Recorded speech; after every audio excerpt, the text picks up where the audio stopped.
Kama Yenge Mouta. Partageons la vidéo. Nous allons parler de la problématique entre guillemets Tutsi congolais. Nous allons parler de la question de la nationalité congolaise d'origine. Nous allons parler de la question de la lutte, de la libération de la terre de nos ancêtres.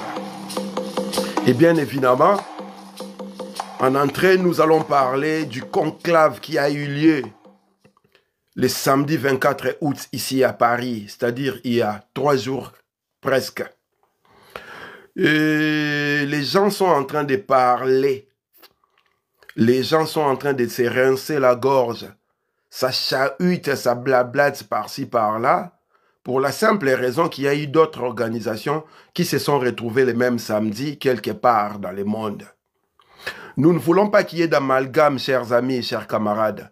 Nous ne voulons pas qu'il y ait de malentendus.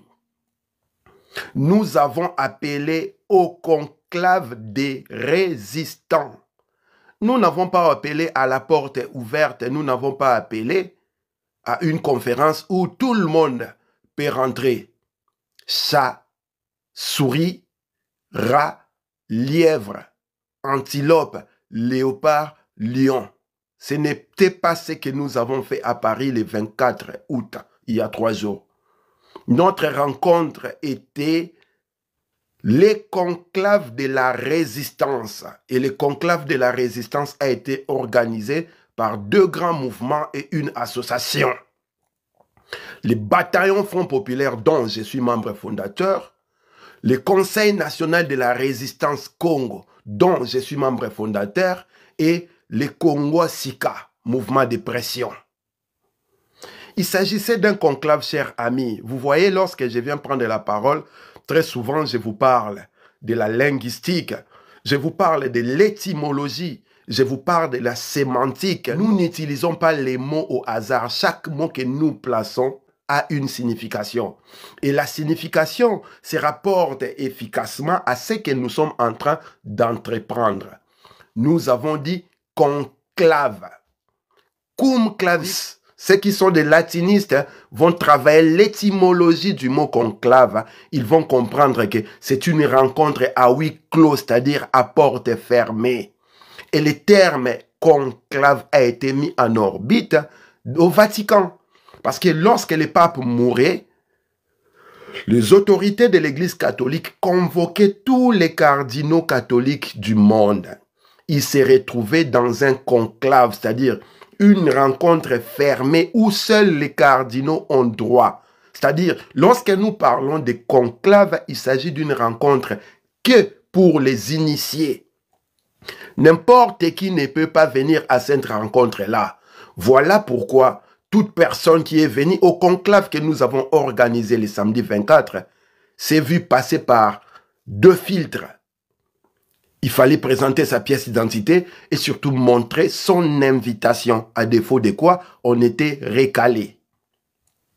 Et les nombres, disons, les personnes qui étaient réunies dans ce conclave-là, c'était des gens qui étaient sélectionnés par rapport à leur combat qu'ils ont mené ici dans la diaspora depuis les 24 dernières années. C'est-à-dire, nous avons scruté à la loupe les pédigrés de chaque invité. Et cela a demandé à officialiser l'invitation qui a voulu que les personnes qui étaient au conclave de la résistance, ici à Paris le 24 août, se sont retrouvées. Donc comprenez que lorsque nous voulons ramener tout le monde, nous appelons à une journée porte ouverte, comme nous avons fait l'année passée. Le 8 août 2023, nous avons appelé à une journée porte ouverte. Le bataillon Front Populaire a organisé une journée porte ouverte où tout le monde pouvait venir.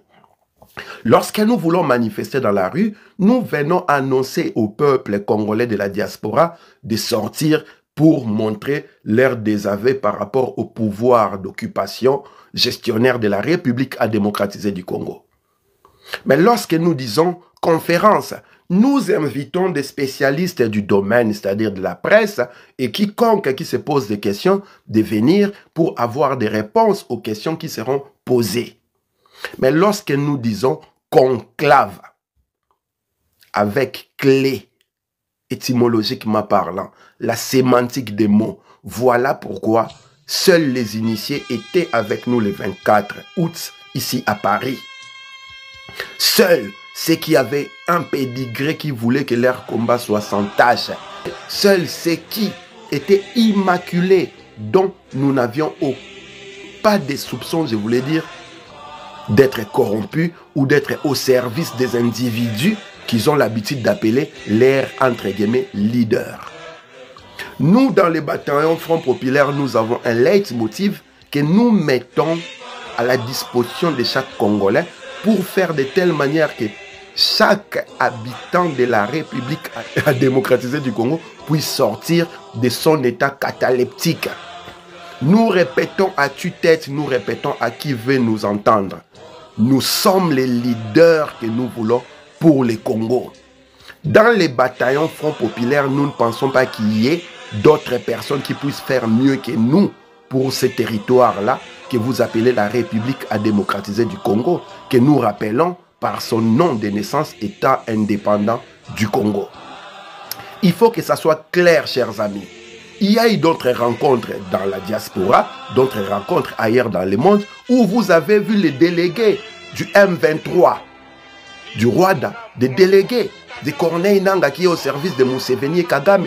Vous avez vu des délégués des avatars politicards qui accompagnent l'occupation en République à démocratiser du Congo depuis le 17 mai 1997. Et nous avons voulu que cette séparation-là se fasse tout de suite. Il ne faut pas qu'il y ait des malentendus entre nous, chers compatriotes. Nous sommes au service du peuple congolais. La résistance Congo est au service du peuple congolais. Nous sommes les employés du peuple congolais. Mais nous ne sommes pas là pour nous accoquiner avec des leaders politiques corrompus qui accompagnent l'occupation, qui ont fait le même travail avec les deux mandats de Kabila, qui ont fait le même travail avec les premiers mandats de Tshisekedi et qui sont en train de continuer ce travail-là. Ces politicards-là qui ont la bouche tellement remplie qu'ils ne savent que dire aujourd'hui. Ils sont dans le silence absolu pour la simple raison que la bouche qui mange ne parle pas. C'est la sagesse Congo. Dans les Makongo, on explique cela. Loki munoko na yo etondi biloko soko bandi koloba biloko kokoya. Soki munoko na yo etondi biloko bandi koloba oko revese koza kolia. Voilà pourquoi la classe politique congolaise, sans exception, tous ceux qui ont candidaté lors des élections organisées dans un pays occupé, tous ceux qui jouent le rôle d'accompagnateurs de l'occupation du Congo, tous ceux qui viennent vous dire on va travailler pour chasser Tshisekedi parce que moi je vais être président, mais qui n'ont jamais remarqué que le Congolais n'a pas un salaire décent, le Congolais n'a pas un toit décent, le Congolais ne mange pas à sa faim, le Congolais n'a pas de sécurité sociale, le Congolais manque de l'électricité, le Congolais manque de l'eau potable, qui n'ont jamais remarqué que la ville de Kinshasa s'est transformée en poubelle géante, qui n'ont jamais remarqué que des maladies disparues depuis le Moyen-Âge réapparaissent aujourd'hui au Congo. Mais qui ont un seul problème, c'est être calife à la place du calife dans les systèmes d'occupation. Donc vous devez comprendre que les vrais résistants ne soutiennent aucun acteur politique au Congo. Les vrais résistants ne soutiennent aucun acteur social au Congo pour qu'ils deviennent soi-disant président de la République à démocratiser du Congo, pays occupé par les conseils de sécurité des Nations Unies, la communauté internationale et qui exerce cette influence-là à travers les proxys qui sont nos voisins proches et peu lointains. Notre conclave était le conclave de ceux qui veulent la libération totale du Congo sans autre forme de procès, sans aucune prétention, à part la prétention que nous voulons transmettre à tout le monde, celle d'être les leaders que nous voulons pour le Congo. Et lorsque nous, dans les bataillons Front Populaire, nous disons, nous sommes les leaders que nous voulons pour le Congo, cela ne veut pas dire que nous sommes dans nos égos surdimensionnés. Cela veut simplement dire que nous sommes dans la transformation de la masse populaire en peuple. Ce que vous appelez peuple en RDC n'existe pas. Il s'agit d'une masse populaire, c'est-à-dire un regroupement des êtres vivants, des êtres humains qui sont inconscients de leurs devoirs et encore moins de leurs droits. Et nous voulons transformer cette masse populaire-là en peuple. Et ce travail-là ne peut se faire que si nous faisons de chaque individu congolais le leader possible qui va sauver la terre de nos ancêtres qui était charcutée à la conférence de Berlin qu'on appelle aujourd'hui République à démocratiser du Congo. C'est direct et indirect que nous sommes en train de faire pour faire de la pédagogie ultime à ceux qui se posent des questions. Rappelez aux amnésiques, ceux qui ont la faculté, la latitude d'oublier les choses la seconde d'après, que nous serons là en tant que gardiens de nos frères, gardiens de la terre que nous ont légué nos ancêtres. C'est de ça qu'il s'agit. Voilà pourquoi nous parlons de patriotisme. Lorsqu'on vous appelle patriote, ça veut dire que vous défendez mordicus la terre de vos ancêtres. Et le conclave qui a eu lieu à Paris, c'était ces conclaves-là. Conclave des patriotes, conclave des résistants parce qu'ils sont en train de résister contre l'occupation de la République à démocratiser du Congo. Ce territoire de 2 345 470 km² que vous appelez votre pays, que moi j'ai identifié dans mon livre Bantocratie comme étant la matrice de Berlin. Parce qu'en réalité, chers amis, chers camarades,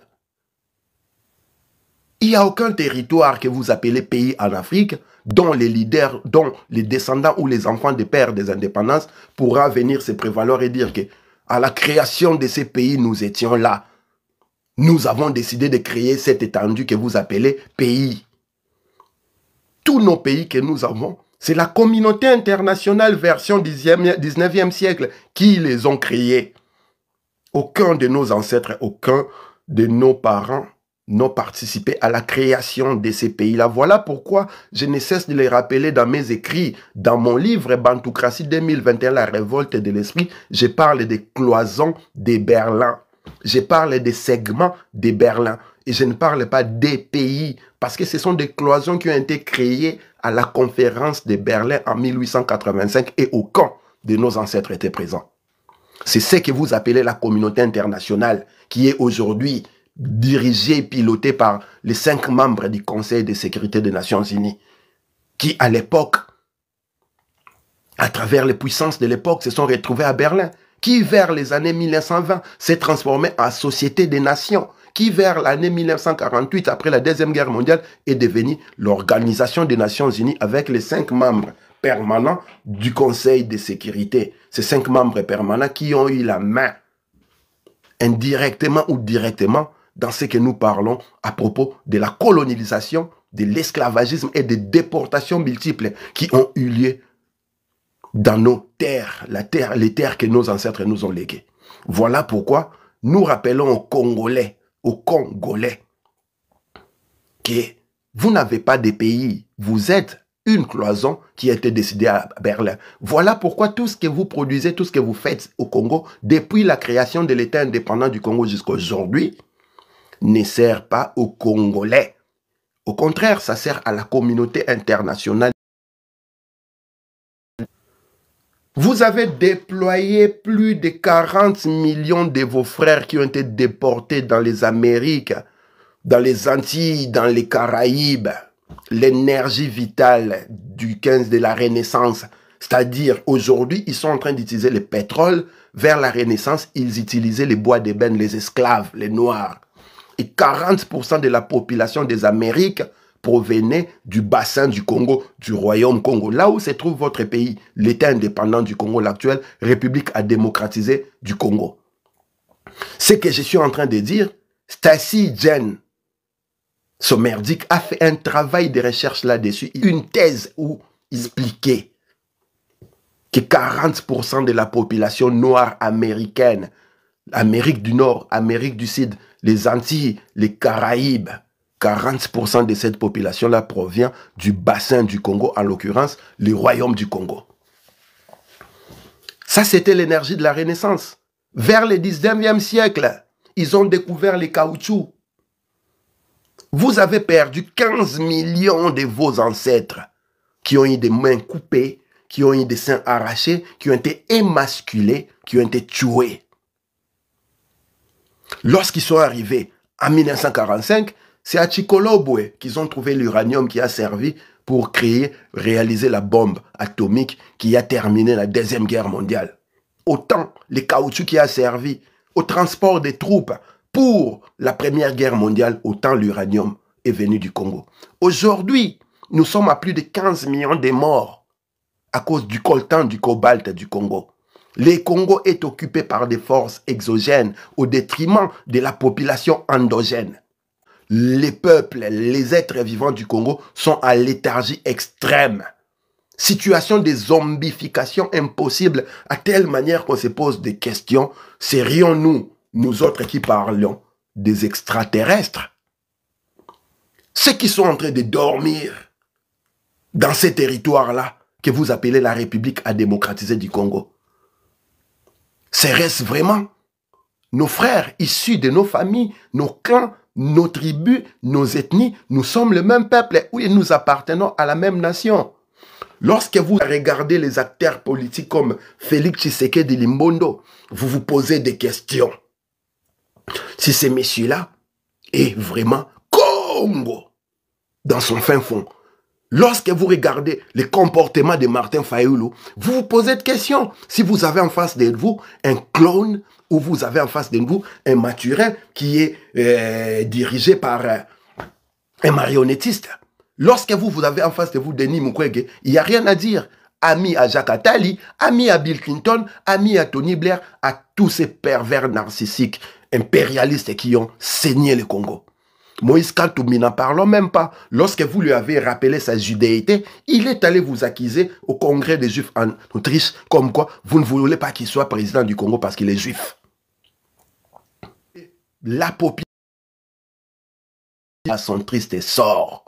Voilà, ces peuples-là, entre guillemets, est devenu amoureux de ces agresseurs. Nous avons une forme de masochisme. On se poserait des questions si ce serait un masochisme congénital. C'est-à-dire, dès le fœtus, dans l'état fœtal, on a hérité cette forme de masochisme qui veut que nous applaudissions, nous réclamions nos bourreaux.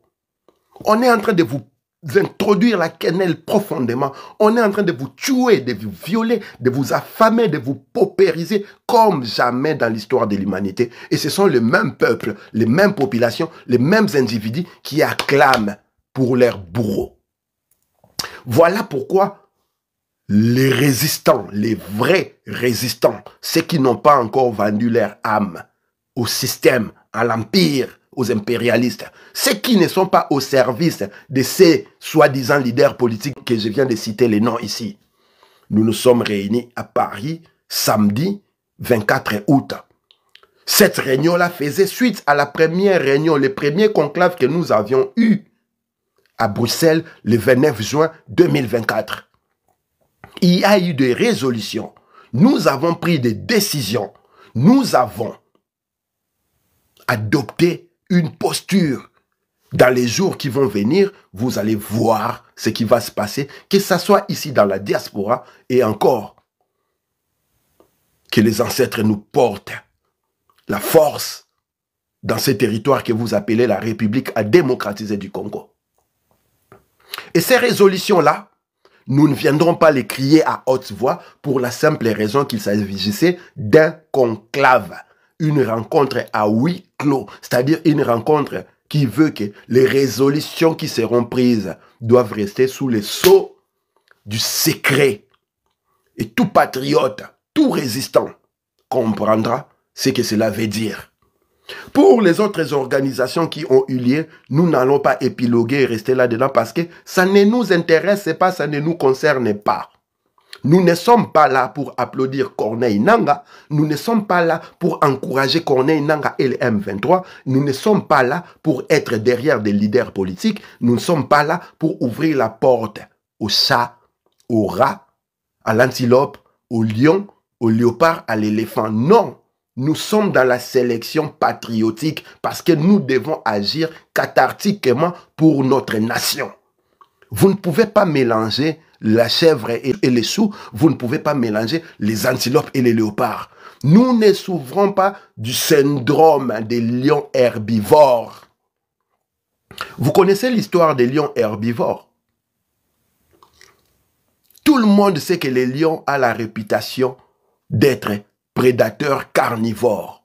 Sauf que dans les clans, dans les prides des lions, il y avait un lion parmi eux qui est devenu herbivore. Donc, lorsque les clans des lions avaient faim, avaient la dalle, prévoyaient que le lendemain, il va sortir pour aller chasser l'antilope.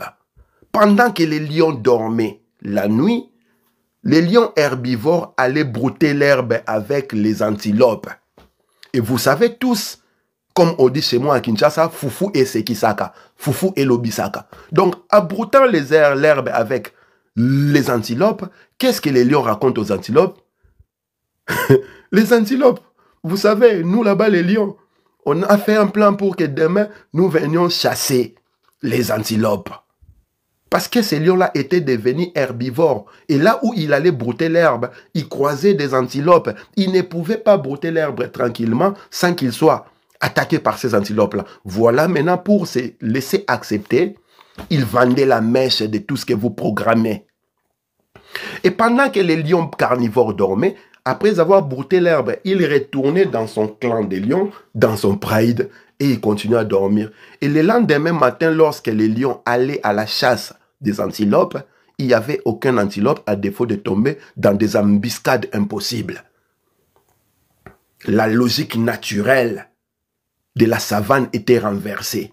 Les lions étaient devenus la proie et l'antilope était devenu les prédateurs. Voilà pourquoi nous avons séparé, nous avons fait ces clivages-là à haute voix que nous assumons. Moi, Zoro Bilel, je l'ai dit à haute voix, il n'y a pas meilleur leader que moi pour sauver le Congo.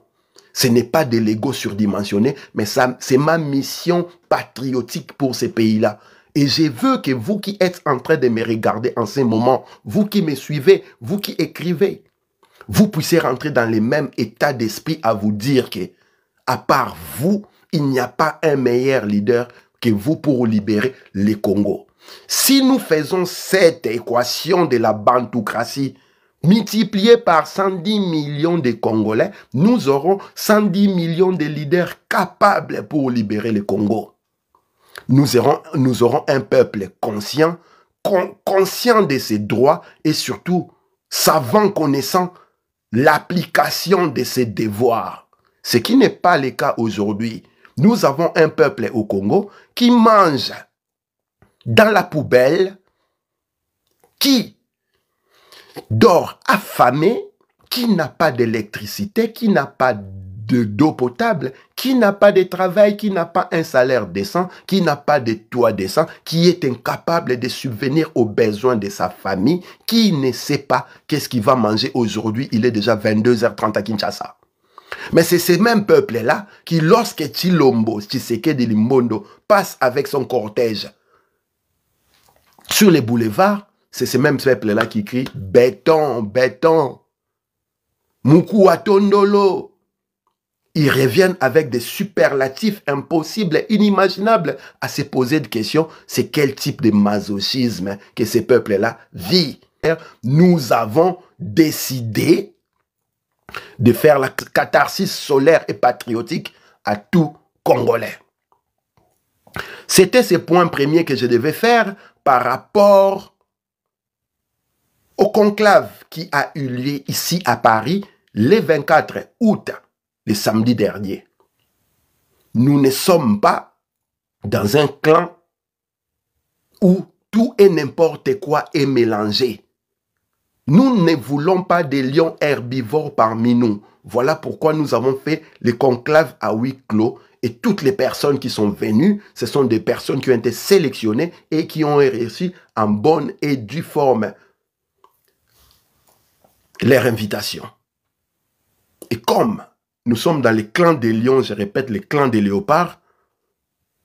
Notre rencontre était à huis clos. Il y a eu des résolutions. Toutes ces résolutions sont marquées sous le sceau du secret patriotique. Nous allons passer à l'action. Nous allons passer à l'œuvre, que ce soit ici dans la diaspora et encore plus, je répète, pourvu que les ancêtres nous donnent le courage et la force dans les territoires que vous appelez la République à démocratiser du Congo.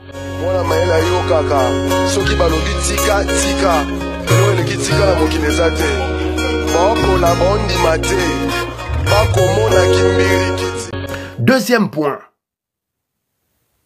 la création, l'invention des âmes. Léopold Sédar Senghor le disait déjà en son temps, nous devons inventer les âmes. Et l'invention des âmes que nous sommes en train de faire dans ces combats est justifiée par notre slogan, notre mot d'ordre, notre état d'esprit, notre comportement, notre appréhension sur la mission patriotique que nous avons par rapport à nos terres, que nous avons simplifié par nous sommes les leaders que nous voulons pour le Congo.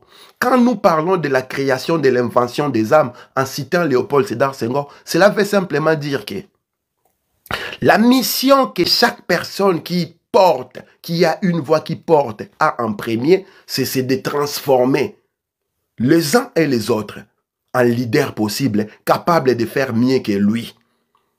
Nous, en enseignement, dans la pédagogie, on nous dit toujours, on nous le répète toujours, les meilleurs professeurs et ces professeurs qui auront formé des élèves, des étudiants qui seraient devenus plus grands que lui. Et lorsque vous voyez des individus bardés de diplômes venir tout le temps dire « mon professeur m'avait dit », ça veut dire que la mission du professeur n'a pas été réalisée. Ça veut simplement dire que la personne qui est sortie étant diplômée dans les matières qu'il a apprises, ce n'est pas un intellectuel dans le bon sens du terme qui est capable de s'adapter aux situations nouvelles et surtout transformer les autres en meilleurs intellectuels que lui. Voilà le travail que nous faisons dans le bâtiment Front Populaire, c'est-à-dire nous sommes des monstres, nous allons produire des monstres pires que nous.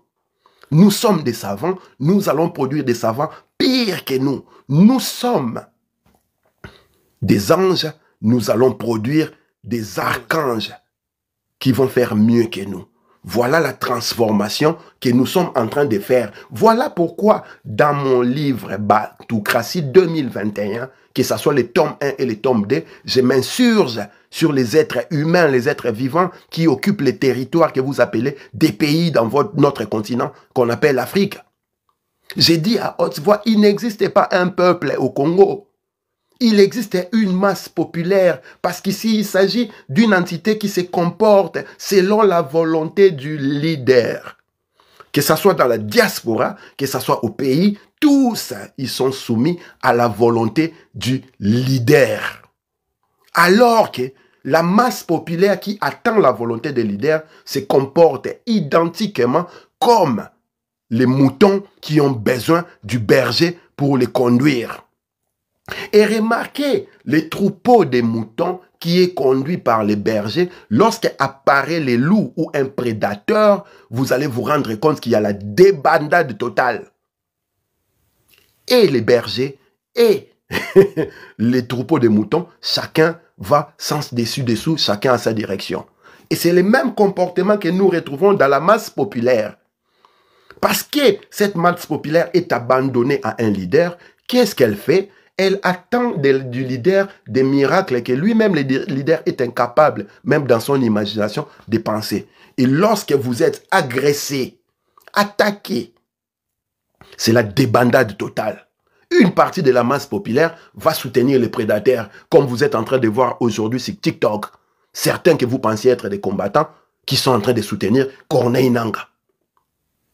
Une autre partie de la masse populaire va se retrouver derrière le leader. Comme vous êtes en train de voir sur TikTok, des gens que vous pensiez être conscients responsables, tout le temps venir citer les noms d'un leader qui a trahi, mais qui continue à s'attacher à ces leaders-là. La débandade de la prédation lorsque les troupeaux est attaqué avec les bergers. Voilà pourquoi dans les bataillons Front populaire, nous avons dit, nous sommes les leaders que nous voulons pour le Congo et nous voulons que tout individu congolais devienne ces leaders-là. Et lorsque ces individus congolais deviendront ces leaders-là, ils assumeront leur mission selon l'opacité et la grandeur de l'histoire, comme le disait Frantz Fanon. Chaque génération a le devoir d'assumer sa mission. C'est le travail que nous sommes en train de faire.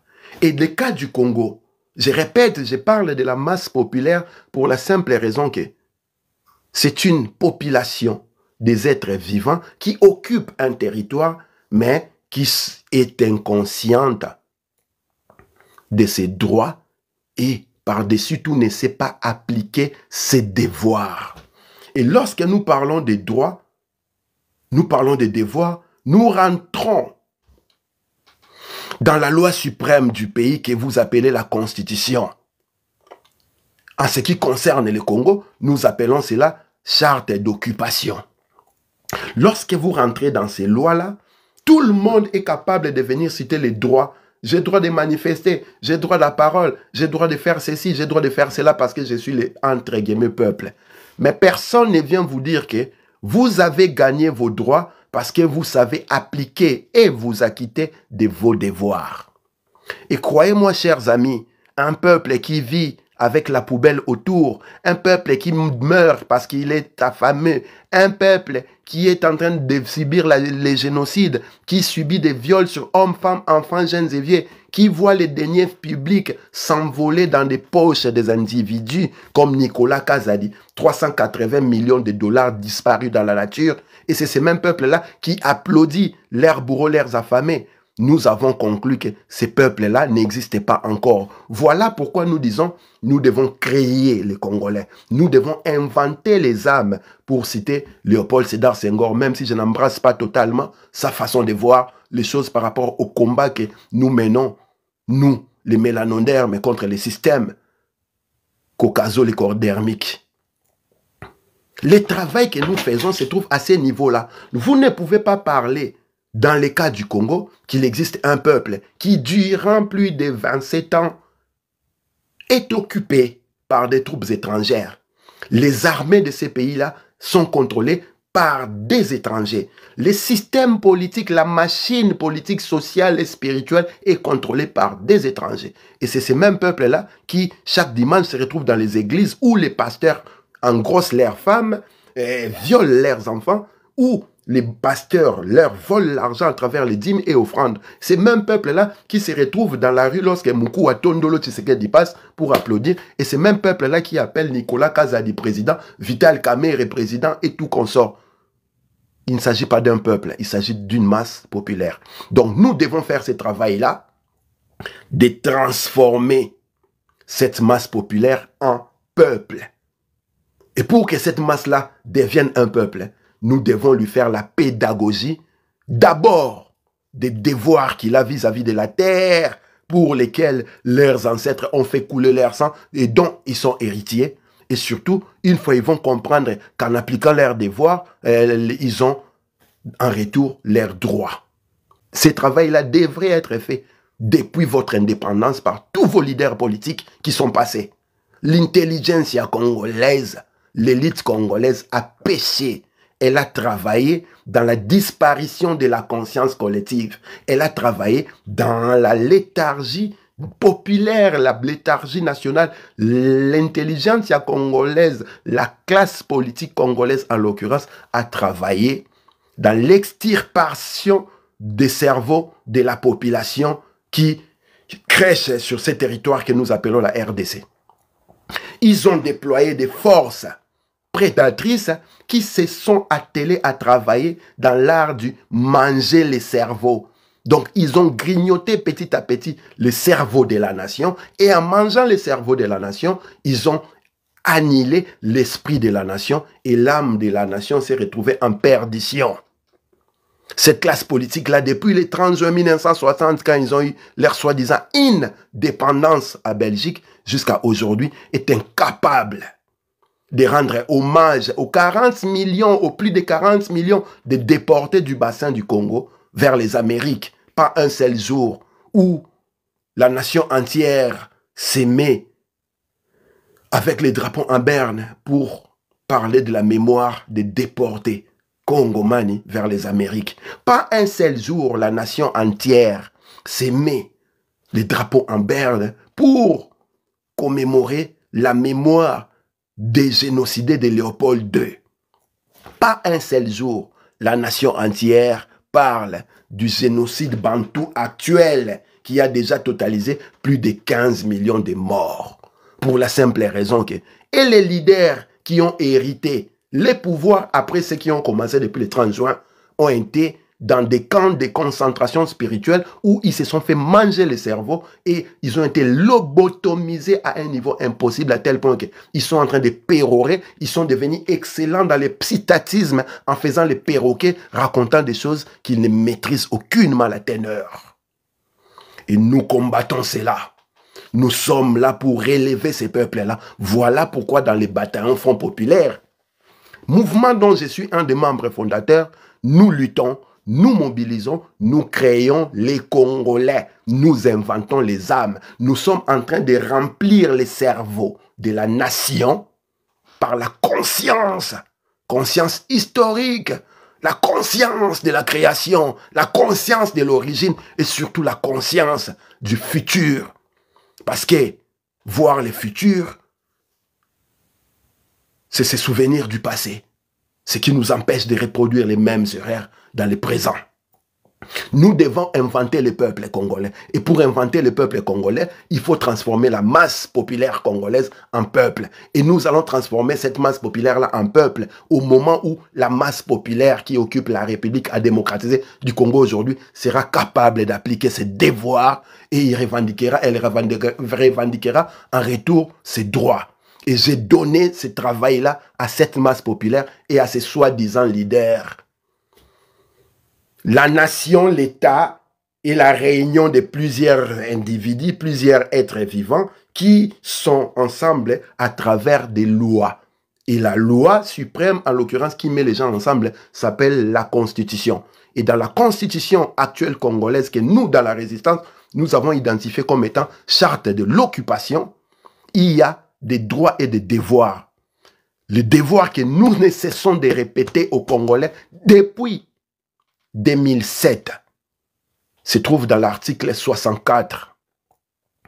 Lorsque ce peuple-là va se mettre en œuvre pour appliquer l'article 64, nous parlerons de peuple. Lorsque cette masse populaire-là va se mettre dans l'application de l'article 64, nous parlerons de peuple. Et l'article 64, dans son alinéa premier, dit à haute voix, tout Congolais a le devoir. On ne dit pas tout Congolais a les droits, on dit tout le Congolais a le devoir de mettre en échec un individu ou groupe d'individus qui prend le pouvoir par la force ou qui l'exerce en violation des prescrits de la présente Constitution. Les Congolais n'ont pas d'électricité, les Congolais n'ont pas d'eau, les Congolais crèvent la dalle, les Congolais vivent dans la poubelle, les Congolais sont dans un génocide, les Congolais sont violés, hommes, femmes, enfants, jeunes et vieux, matin, midi et soir. Les Congolais voient les deniers publics se faire dilapider par les individus, ainsi de suite. C'est-à-dire, on a tellement d'éléments qui devraient pousser cette masse populaire à l'application de son devoir qui est dans l'alinéa premier de l'article 64. Mais comment ça se fait que cette masse populaire-là demeure dans la léthargie? Simplement parce que ce n'est pas un peuple. Regardez ce qui s'est passé ici en France. Le carburant a été augmenté d'1 centime. Un messier, avec ses téléphones, a décidé de mobiliser. Puisque vous avez augmenté le carburant d'1 centime, nous allons nous retrouver, nous allons bloquer les stations d'essence. C'était le phénomène que vous avez appelé les gilets jaunes. Aucun leader politique derrière, aucun leader social derrière, juste quelqu'un responsable. Quelqu'un conscient de ses droits et qui s'est appliqué ses devoirs. Et cela a suffi pour mettre Jupiter Macron à genoux.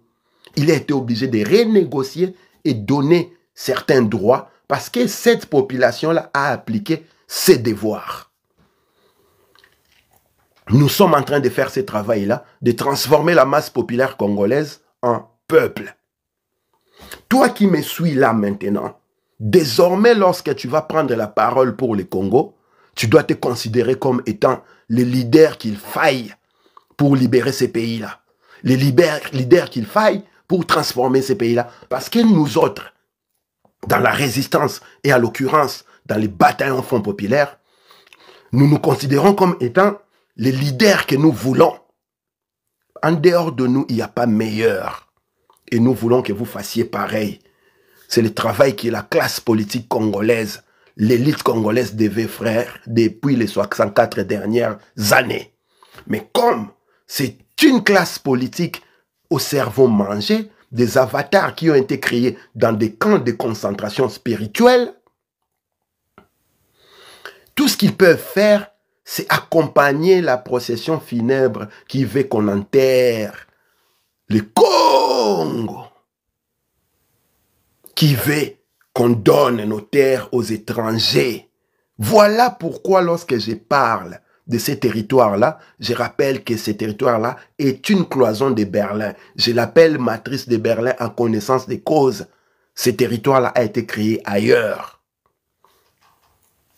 Invention du peuple. Parce que tous ces pays ici, Babakoko Baloba, et pas nabiso na Makongo Balobaka, Mabele eko sakate, soki oloni nguba okobuka nguba, soki oloni bolingo okobuka bolingo, soki oloni haine okobuka haine, soki oloni trahison okobuka trahison. La terre ne trompe jamais. Le troisième point, c'était la situation de ce que vous appelez les Tutsis congolais.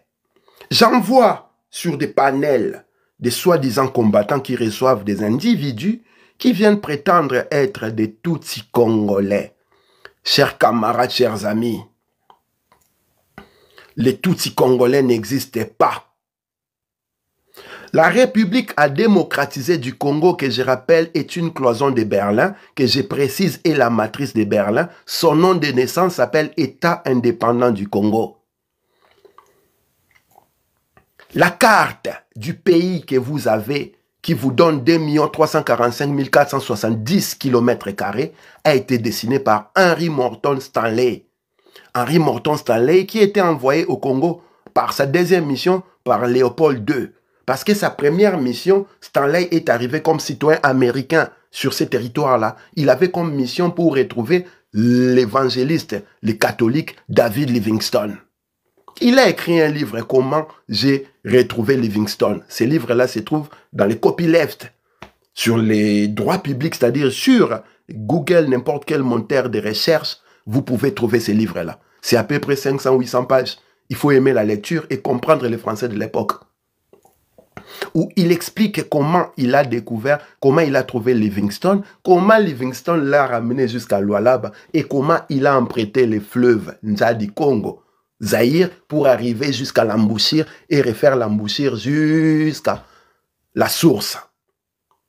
Lorsqu'il revient ici en Europe, à Marseille, qui vont les recevoir, Henry Shelton Stanford, qui a été ambassadeur plénipotentiaire des États-Unis entre 1861 à 1871. Et un conseiller du roi Léopold II qui vont lui donner sa nouvelle mission parce que Léopold II voulait être dans l'expansion impérialiste comme ses frères allemands, français, anglais. Et sa mission a été cette fois-là de retourner sur ces territoires-là pour avoir l'autorisation des propriétariats, disons la cession des droits des terres. Mais Henry Morton Stanley, lorsqu'il est arrivé, sa première démarche était de contacter les États-Unis d'Amérique parce que bien qu'il soit natif anglais, il a été mandaté quand il est parti au Congo en tant que citoyen américain. Et les États-Unis d'Amérique ont rejeté cette offre-là pour la simple raison qu'ils étaient dans leur guerre de sécession. Ils sortaient dans leur abolition de l'esclavage. Ils ne voulaient pas être réunis dans des histoires liées à l'esclavagisme. C'est comme ça que celui qui était l'ambassadeur plénipotentiaire des États-Unis, je viens de citer son nom, Henry Shelton Stanford, a parlé au président Arthur des États-Unis, qui, le moment venu, a soutenu mordicus l'appropriation de ces territoires-là à Léopold II. Mais lorsque Henry Morton est revenu la deuxième fois, qu'est-ce qu'il faisait? Il sillonnait les territoires congolais, il contactait des chefs tribaux, des chefs ethniques, pour leur faire signer des documents de cession des terres et des droits au roi Léopold. En sillonnant l'entièreté de la République à démocratiser du Congo à travers les Ndjadi Congo, les fleuves Zaïre, il a dessiné une carte en consignant les noms des tribus, les noms des chefs des populations et des terres qui lui ont concédé au roi les droits des terres. Ces documents-là se trouvent, vous pouvez les trouver si vous êtes un bon chercheur dans les archives coloniales de la Belgique, vous allez trouver ça. Et lorsque vous consultez ces documents-là, vous lisez du début jusqu'à la fin, à aucun moment, Henry Morton Stanley parle d'une tribu de Tutsi congolais, d'une ethnie de Tutsi congolais, d'un peuple de Tutsi congolais. Allez chercher ces documents-là. Cherchez comment j'ai retrouvé Livingstone. Et l'autre livre, j'ai oublié ce nom, ça doit être 2 ans ou 3 ans au Congo. Tout cela est consigné. Et en 1885, 1884, septembre 84, février 1885, les impérialistes et la communauté internationale de l'Occident s'est retrouvés à Berlin pour régler les problèmes des sols en RDC.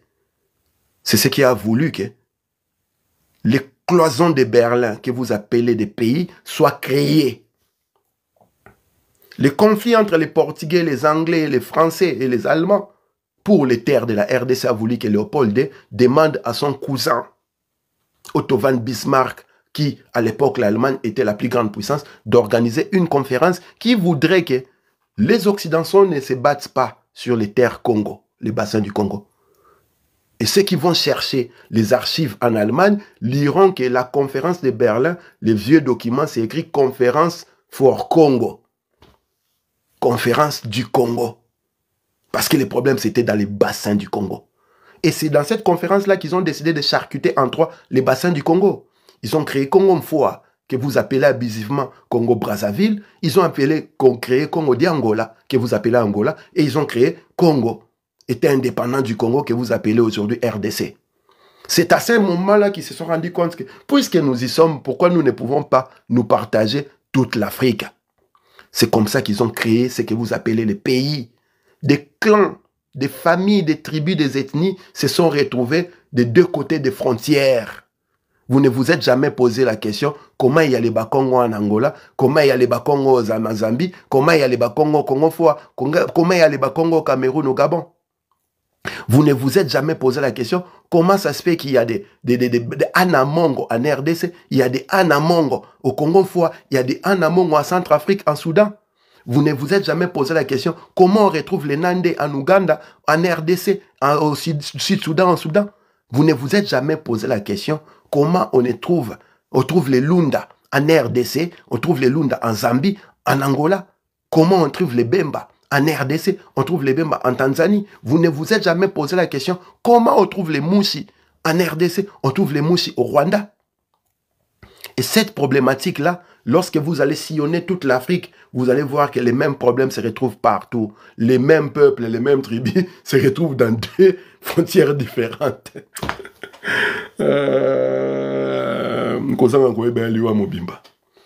Et c'est comme ça que le Congo a été créé.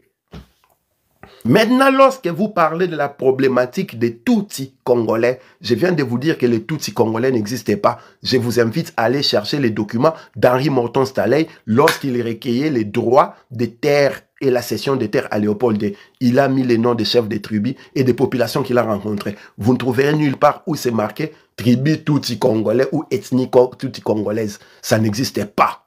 Donc, lorsque vous voyez un individu se présenter sur un panel, vous dire que je suis Tutsi congolais, vous devez comprendre tout de suite qu'il s'agit d'un cheval de Troie utilisé par Kagame, l'Empire, pour infecter les Congolais. Et le pire dans tout ça, c'est que c'est vous, les Congolais, qui recevez tous ces Congolais-là, qui leur donnez la parole afin d'infecter, de mettre les virus qui tuent les Congolais. Maintenant, ils ont cette facilité, cette latitude à se réclamer tous ces Congolais pour quelle raison? Je vous invite à lire votre article 10 de la Constitution qui dit que la nationalité congolaise de l'origine est attribuée à tout groupement ethnique, tribal, quelque chose comme ça, qui justifie que sa population était dans ce qui est devenu au 30 juin 1960 la République a démocratisé du Congo. Voilà les nœuds du problème. Les Congos, pour donner la nationalité d'origine, vous devez vous référer à la création de ces pays-là. Le Congo a été créé au 24 février 1885 à Berlin. Comment se fait-il que les législateurs, les constitutionnalistes qui ont écrit la constitution congolaise ont donné la nationalité d'origine au 30 juin 1960? Comprenez que cette manœuvre-là était faite pour permettre aux Tutsis congolais, soi-disant entre guillemets, les Banyarwanda, qui ont été déportés dans des colonies de peuplement par les Belges en RDC, d'obtenir la nationalité congolaise d'origine qui leur donnera les droits aux fonctions régaliennes de la RDC. L'article 10 de la constitution actuelle de la RDC que nous appelons Charte de l'occupation est une grosse imposture de couleuvres qu'on a fait avaler aux 110 millions de Congolais pour la simple raison que les peuples congolais n'existaient pas. Il s'agit d'une masse populaire. Un troupeau, si les bergers disent on va à gauche, les moutons suivent. Et comme on leur a fait avaler l'article 10 de la Constitution, ils ont accepté cela, soi-disant lors d'un référendum. Le Congo a été créé au 24 février 1885. Si vous voulez donner la nationalité d'origine, vous devez dire à haute voix, peut se réclamer de la nationalité d'origine tout individu capable de prouver que son groupement ethnique, clanique, tribal était dans ce qui est devenu au 24 février 1885 l'État indépendant du Congo. Là, nous sommes dans la diction de la vérité. Nous parlons de la nationalité d'origine. Vous ne pouvez pas donner la nationalité d'origine au 30 juin 1960 en RDC pour la simple raison que l'origine il s'agit de la naissance, de la création. Mon origine à moi, à défaut d'être d'origine congolaise, mon origine se retrouve les jours où mon père et ma mère ont eu l'idée de faire l'amour. Et quand je suis né, c'est à partir de là que je vais dire, je suis né les telle date. Comment se fait-il que le pays a été créé, ce territoire-là que vous appelez RDC, a été créé au 24 février 1885 à la conférence de Berlin, vous puissiez donner la nationalité d'origine au 30 juin 1960. C'est comme une personne qui est née et on lui pose la question, c'est quoi ta date de naissance? Au lieu de donner la date de naissance, il donne la date de son mariage. Il y a un problème sérieux. Et ce problème-là, je répète, se trouve chez vos législateurs, chez vos constitutionnalistes, chez vos leaders que vous suivez aveuglément parce que le cerveau a été mangé depuis la conception même au niveau fœtal. Voilà pourquoi vous souffrez de ce masochisme congénital. Voilà pourquoi vous êtes tout le temps derrière des leaders. Vous êtes incapable de vous assumer, de vous prendre en charge et décider pour votre futur. Vous attendez le mot d'ordre d'un leader. Et ce qui est rigolo, le paradoxe est que les leaders en question travaillent pour l'occupation. Donc, qu'est-ce qu'il fait? Il vous accompagne dans votre assujettissement. Puisque vous n'avez pas de cerveau, vous êtes soumis à jamais. Dans les droits, on apprend l'exégèse. L'exégèse demande à ce que lorsqu'une phrase, une loi est établie, nous cherchons les mots-clés de la loi et ce sont les mots-clés qui donnent l'esprit de la loi. Et lorsque vous lisez l'article 10 de la Constitution, les mots-clés de la loi, c'est nationalité d'origine. Il y a deux mots, nationalité et origine. La nationalité est liée à ta naissance et aux terres où tu es né. L'origine, c'est la création de ces terres-là. Le Congo a été créé le 24 février, au plus tard 24 février 1885. Comment vous allez donné la nationalité d'origine au 30 juin 1960. Justement, pour permettre à ces Tutsis rwandais de se prévaloir de la nationalité congolaise. Parce qu'en 1930 déjà, ils sont arrivés au Congo avec la création de l'union minière, même pas la création de l'union minière de Katanga, parce que les Belges devaient faire des plantations dans l'est du Congo, dans ces territoires-là que vous appelez les Rutshuru et les Massissi. On a pris les Tutsis, on les a ramenés. En 1933, pour l'union minière de Katanga, on les a menés dans les Katanga. En 1959, à la faveur de l'ère guerre ethnique au Rwanda, plus de 50 000 à 60 000 ont traversé les frontières. Et le 30 juin 1960, vous êtes devenus indépendants.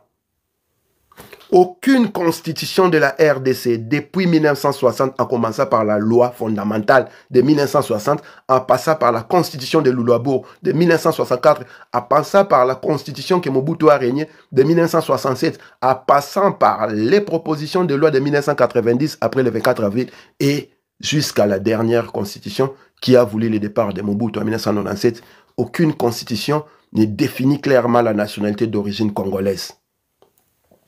Tout simplement parce qu'il s'agissait des avatars au service de l'Empire. Ils devaient laisser cette porte-là ouverte aux étrangers pour qu'ils puissent avoir le pouvoir dans votre pays, la terre pour laquelle vos ancêtres sont morts depuis le 7e siècle, avec l'invasion des arabo-musulmans, au 15e siècle, avec les invasions des Portugais et les Occidentaux, au 19e siècle, après avoir été charcutés à la conférence de Berlin avec les Belges. Pour la simple raison que les bassins du Congo, c'est la terre de l'origine de la création. Comment vos légalistes, comment vos leaders politiques, comment vos intellectuels, comment votre intelligence, comment ce dont vous suivez tous les jours, personne n'est capable de vous expliquer la subtilité de cette loi-là, l'article 10 de la Constitution. C'est le travail que nous sommes en train de faire dans la résistance, la vraie résistance. C'est le travail que nous sommes en train de faire dans les bataillons Front populaire.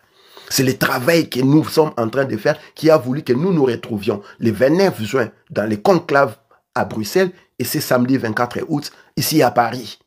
C'est le travail qui veut que nous n'allons pas mélanger des lions carnivores avec des lions herbivores pour la simple raison que nos résolutions seront vendues chez les ennemis que nous devons à tout prix abattre. Ce travail-là, c'est les gens que vous appelez des leaders qui devraient faire ça. Il faut voir vos constitutionnalistes, vos législateurs, allez voir vos leaders politiques, dites-leur de ramener la nationalité d'origine au 24 février 1885, parce que l'origine du Congo, c'est la conférence de Berlin, ce n'est pas le 30 juin 1960. L'exégèse dans les droits veut cela. Une fois on a défini les mots-clés, nous connaissons l'esprit de la loi. Nous pouvons faire l'interprétation de la loi. Lorsque Laurent Désiré Kabila prend le pouvoir, il fait des propositions de constitution. Et dans ces propositions de constitution, la question de la nationalité est répondue. Il dit à haute voix que la nationalité d'origine ne sera attribuée qu'au groupement ethnique, pas clanique, pas tribal, mais ethnique, qui est capable de prouver que sa population, son ethnie, était dans ce qui est devenu, au 25 février 1885, l'État indépendant du Congo. Ce qui de surcroît annihilait les volontés de l'Empire Hutu à travers l'AFDEL, Alliance des forces démocratiques pour la libération, entre guillemets, du Congo, pour la simple raison que la grosse partie des troupes qui étaient déployées, c'était des Tutsis, l'armée ethnique de l'armée patriotique rwandaise et les UPDF, Uganda Defense Force, les troupes de Museveni et de Kagame. C'est ce qui a accéléré la mort de Laurent Désiré Kabila. Parce que cette loi-là, si elle passait, vous n'auriez plus de Bizimakara Moueto, vous n'auriez plus de Kengo Adondo, vous n'auriez plus de Azarias, vous n'auriez plus de Nyarugabo, et la chaîne de commandement des armées du Congo serait revenue aux Congolais. Les Tutsis congolais, désormais chers compatriotes, rétorquaient, ça n'existait pas. Des Tutsis naturalisés congolais, d'accord. Parce que la loi donne aussi la nationalité. Mais quand quelqu'un vient vous dire que je suis Tutsi congolais, ce n'est pas vrai. Elle doit vous dire, cette personne-là, qu'elle est Tutsi naturalisée, entre guillemets, congolais. Mais dans la situation dont se trouve la République démocratisée du Congo aujourd'hui, si nous avions des responsables étatiques sérieux, il n'y aurait pas de Tutsi naturalisés congolais. Bataillon Front Populaire, respect! La Longoli et Kodia, oncle Sam. La Longoli et Kodia, oncle Sam. Ça veut dire que Bataillon Front Populaire, respect! Na boulot, tous au sala, na diaspora. Bataillon Front Populaire, respect!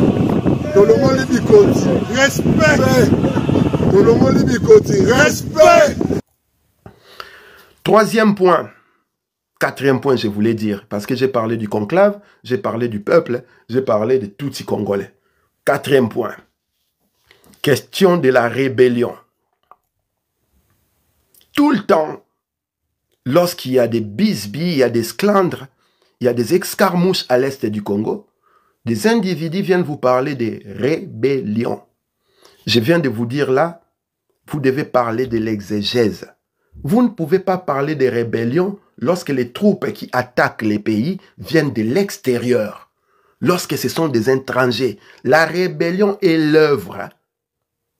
La rébellion est l'œuvre des nationaux. Les fils du pays prennent les armes pour déloger leurs frères qui ne respectent plus les peuples. Mais lorsque les armées viennent de Ouganda, viennent de Sud-Soudan, viennent de Tanzanie, du Kenya, du Rwanda, se mettent ensemble pour vous attaquer en mettant Corneille Nangaa aujourd'hui, comme ils ont mis Laurent Désiré Kabila autrefois, comme ils avaient mis Wamba Diawamba et tous les autres Jean-Pierre Bemba. Vous ne pouvez pas parler de rébellion. Il est question de sémantique. La dernière fois qu'il y a eu des rébellions au Congo, je répète, cette rébellion-là a été menée par Pierre Moulélé. Et c'est vers les années 60. Et depuis la mort de Pierre Moulélé, livré par les Congolais les Congolais de Brazzaville, il n'y a jamais eu de rébellion au Congo. Il y a toujours eu des guerres d'occupation, des guerres de conquête territoriale diligentées par l'Empire à travers leurs proxys qui sont nos voisins. Et très souvent, c'est le Rwanda, Ouganda, Burundi, Soudan, voire Tanzanie ou Zambie. Le cas de Corneille Nangaa aujourd'hui, nous sommes en train de voir des gens, des soi-disant combattants, des soi-disant leaders congolais, qui viennent à haute voix soutenir Corneille Nangaa parce qu'ils ont une haine que je trouve légitime contre Tshisekedi et son pouvoir.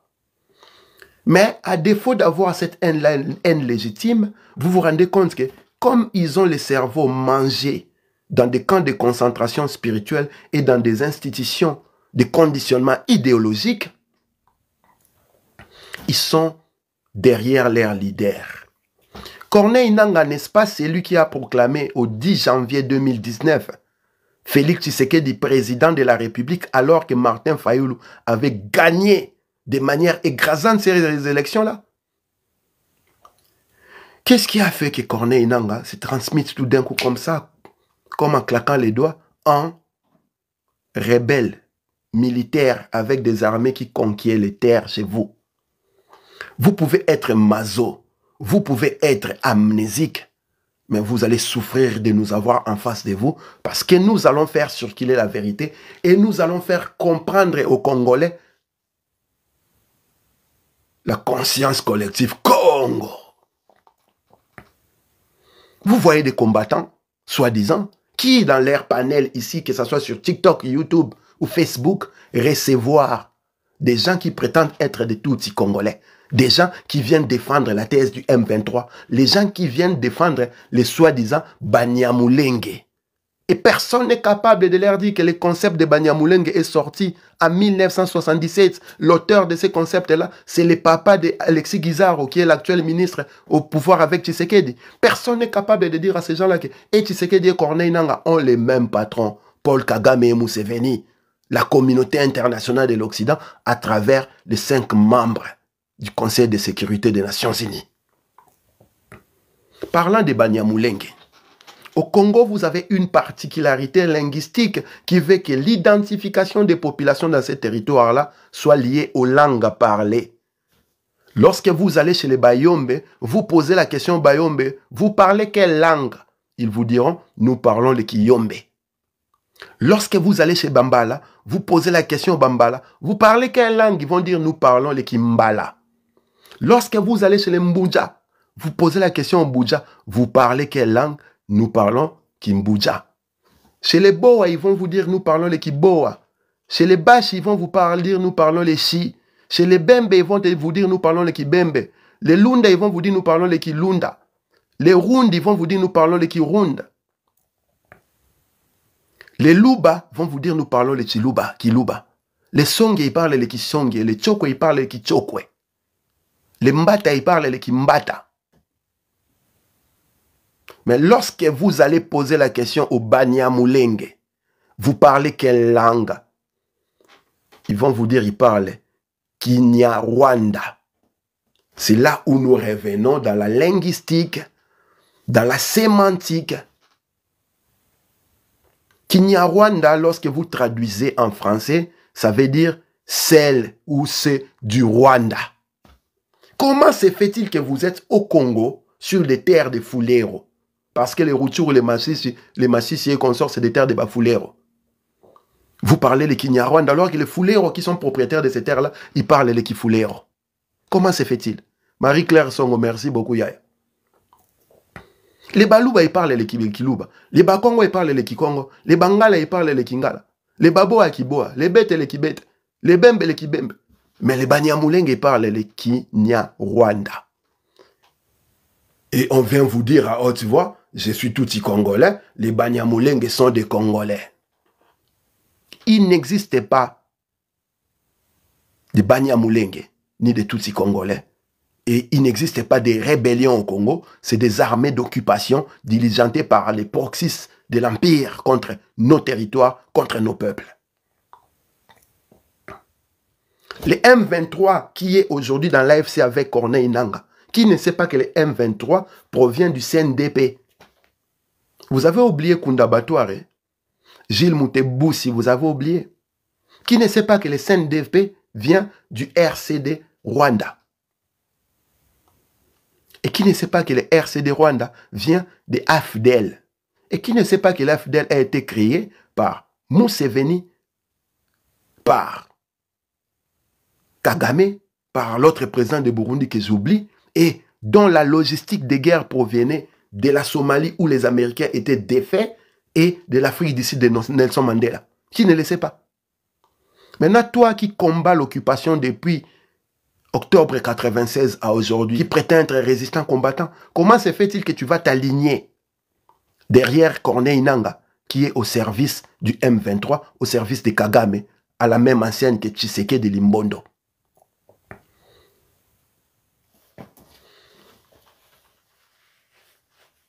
Et vous essayez de nous taire. Je répète encore, le Conseil national de la résistance congolaise, CNRC, Congo Sika et Bataillon Front Populaire étaient en conclave le samedi 24 août ici à Paris. Il y a eu des résolutions. Un par un, vous êtes alignés et un par un, on va vous soulever. Les gars n'ont pas passé 24 ans, 25 ans dans la diaspora à combattre Kabila, à combattre l'occupation pour aller baisser les frocs aux Rwandais, histoire de se faire enculer profondément. Nous n'avons pas de cerveau mangé. On va vous aligner, on vous soulèvera. Continuez à faire vos directs là avec les Rwandais, avec les M23, avec les gens de Kabila, avec les gens de M23. Lorsque le travail va commencer, le premier servira de leçon aux autres. Voilà, chers amis, chers camarades congolais, Ingeta.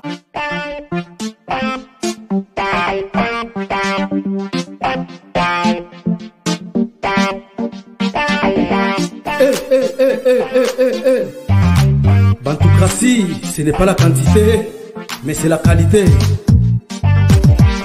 Peuple africain,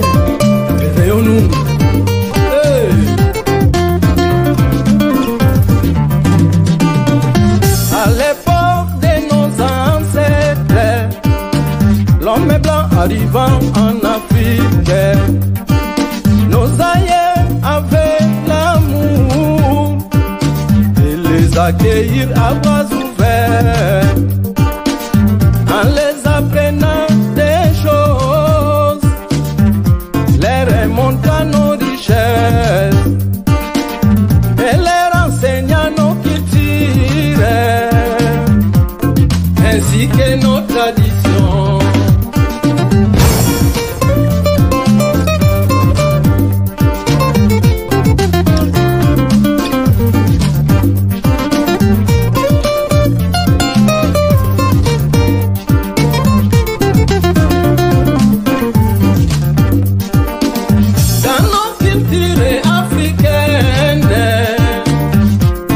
Accueillons les étrangers qui ont ni personne